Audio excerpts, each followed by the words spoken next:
正式宣布娛樂同行嬰幼兒家庭支援計劃 2.0 申請撥款簡介會現在正式開始。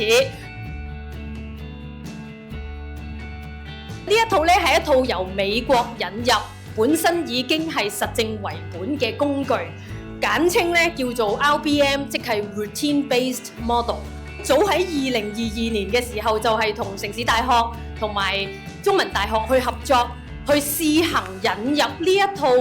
Routine Based Model 嘅時候咧，已經成功應用咗喺100個0至3歲嘅小朋友嘅劏房戶家庭身上，而係發覺中間咧係相當具成效。有請社會福利諮詢委員會委員、非牟利幼兒教育機構議會創會主席及顧問，亦都係李國賢兒童基金顧問委員會成員金秀雲博士 BBS MH。0至3咧喺社區服務嘅支援裏邊咧係極少，咁所以咧就要靠各位咧就係要幫手。咁佢哋用一個實證為本嘅 Routine Based Model， 無論喺教會度啦，喺社區裏邊啦，咁我哋都希望可以當啲人咧係一齊咧係同心攜手，咁嚟到去做好成個 model， 即係百花齊放嚟到去幫到我哋嘅下一代。咁娛樂同行嘅主要概念咧，都係培訓家庭，讓幼兒咧學習融入於家中嘅生活作息，由家長去實踐嘅介入，配合可持續發展嘅早期介入框架。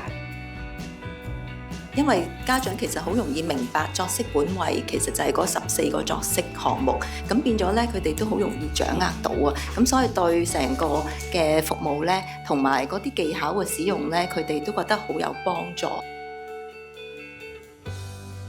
我哋李國賢基金會希望廣泛咁咧嚟到去發展呢一套本地化嘅 Routine Based Model， 成為一個更加具社會效益同埋經濟效益嘅 RBM Hong Kong Program。我哋會訓練香港嘅專業同工同埋輔助專業同工，成為我哋嘅 RBM 教練。因為香港越多呢啲教練，就越多人咧可以用一套好有系統、更有優質服務嚟到提供俾香港有需要嘅家庭。計劃尾聲嘅時候咧，會設立一個網上學習平台，同埋一啲實用嘅應用手冊，以至咧可以逐漸長遠達至可持續發展。